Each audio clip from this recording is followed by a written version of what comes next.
ஈசா மையம் வந்து தமிழ்நாட்டில் 30 வருஷம் ஆச்சுன்னு சொல்கிறாங்க.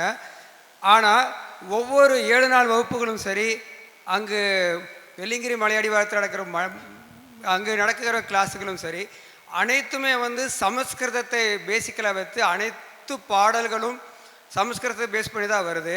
சமஸ்கிருதத்துக்கு என்று ஒரு சப்தம் இருக்கிறது, அதற்கு என்று ஒரு அதிர்வு இருக்கிறது, நான் ஒற்றுக்கொள்கிறேன். தமிழுக்கு அந்த அதிர்வு இல்லையா? ஏன் தமிழ் பாடல்கள் அறிமுகப்படுத்தப்படுவதில்லை என்பது என்னோட தாழ்மையான கேள்வி. பாட்ட எல்லா பாஷையிலையும் பாடிக்கிறோம், சம்ஸ்கிருதத்தை மட்டும் பாடிக்கல.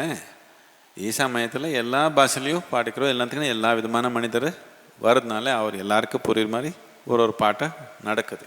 எந்த ஒரு குறிப்பிட்ட ஒரு பாஷையில் பாடலை பாட்டு. மந்திரங்கள் மட்டும்தான் சம்ஸ்கிருதத்தில் நடக்குது.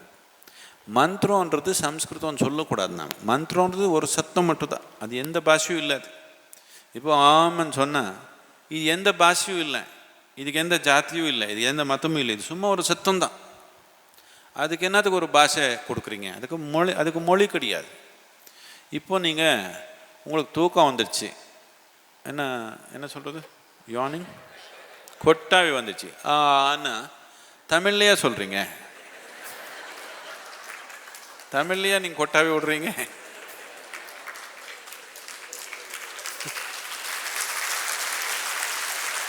அப்படி இல்லை. இயற்கையில் இருக்க சத்தம் பல சத்தங்கள் இருக்குது. அது நாம் ரொம்ப ஆழமாக கவனித்து அது மந்திரமாக பண்ணியிருக்குது. அது எந்த மொழிக்கு சம்மந்தப்பட்ட விஷயம் இல்லை.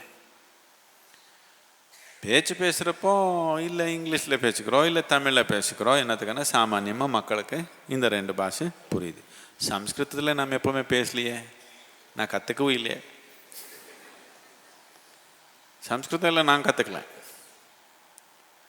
ஆனால் எதுக்கு நான் மந்திரம்னு சொல்லுவோம், அது ஒரு விஞ்ஞானம்.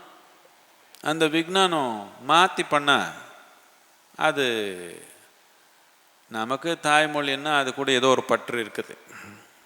அவரவருக்கு ஒரு தாய்மொழி மேலே பற்று இருக்குது. அந்த பற்று அது மேலே இருக்கிற பாசம் அது நாம் அந்த நாட்டில் பிறந்ததுனால. ஆனால் விஞ்ஞானம் நம்ம பாசத்தினாலே வரல. நம்ம பற்றுனாலேயோ நம்ம பாசத்தினாலேயோ விஞ்ஞானம் வரல. அது இயற்கை எப்படி இருக்குதோ அது பார்த்து நாம் உருவாக்குறதானுமே. அதனால எது மந்திரமாக இருக்குதோ அது மந்திரமாக இருக்குது. அது சம்ஸ்கிருதம்னு கூட நினைக்க வேண்டாம். இது எல்லாமே எதுக்கு வந்ததுன்னா, இந்த கேள்வி எதுக்கு வருது, இந்த மாதிரி ஒரு சூழ்நிலை தமிழ்நாட்டில் என்னத்துக்கு நடந்ததுன்னா, இந்த மந்திரம் சொல்கிறவங்க பலவிதமான அசிங்கங்கள் பண்ணிட்டாங்க, பலவிதமான ஏமாற்றங்கள் பண்ணிட்டாங்க. நமக்கு அவர் மேலே கோவம் வந்துடுச்சு. ஆனால் நமக்கு அவர் மேலே மட்டும் கோவம் வராமல் அவர் பண்ணுற செயல் மேலே எல்லாமே கோவம் வந்துடுச்சு. இது தப்பு. இப்போ நமக்கு ஆங்கில பிரிட்டிஷ் ஆள் வந்து நம்ம நாடு பிடிச்சி அடிமையாக பண்ணிட்டாங்க. நமக்கு அவர் மேலே கோவம் வந்துடுச்சு. ஆனால் அவர் மொழி மேலே கோவம் வந்தால் நம்ம உலகத்தில் ஒன்றும் இல்லாமல் ஆகிடுவோம். அவர் நமக்கு பலவிதமான தன்மைங்க விட்டுட்டு போயிருக்கிறாங்க. இப்போ நமக்கு அவர் அங்கே வெளியே ஒரு வண்டி நின்று இருக்குது 4 சக்கரத்தோட, அதுக்கு என்ன கூப்பிடுறீங்க? காரு.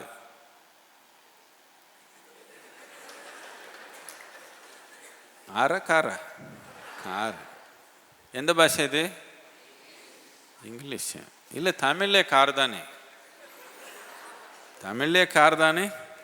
வேற ஒன்று வச்சுருக்கீங்களா அதுக்கு? இல்லை. இப்போ கார் கொண்டு வந்த என்னம்மா அது கொண்டு வச்சுருக்கீங்களா? 4 சக்கரத்து வண்டி, யந்திரத்து வண்டின்னு. அது சரி, காரை கொண்டு வந்தவங்க யார்? வெளிநாட்டிலேருந்து வந்தவங்க தான் முதல் காரை கொண்டு வந்தாங்க. நமக்கு அவர் மேலே கோவம் வந்துச்சு, அதனால நம்ம காரை விட்டுடலாமா? அப்படி இல்லை. இப்போ நமக்கு அந்த மந்திரம் சொல்கிற ஆள் பலவிதமான ஏமாற்றம் பண்ணிட்டாங்க. நமக்கு அவர் மேலே கோவம் வந்துடுச்சு. ஆனால் அவர் கொடுத்த நன்மை எல்லாமே நம்ம கோவம் பண்ணிக்க வேண்டாம், எல்லாமே போய்டும் இல்லையா? எது நமக்கு நன்மையாக இருக்கிறதோ உபயோகப்படுத்துறது தானே. எது நமக்கு நன்மை இல்லாமல் இருக்கிறதோ அதை விடுறது தானே நாம். இதனால் மந்திரம்ன்றது சம்ஸ்கிருதமும் இல்லை, தமிழில் எது இல்லை. இயற்கையில் இருக்க சத்தங்கள் கவனித்து உருவாக்கின ஒரு விஞ்ஞானம். அந்த விஞ்ஞானம் அப்படி தான் உபயோகப்படுத்தணும். அது இன்னொரு விதமாக உபயோகப்படுத்த போனால் அது போய்டும்.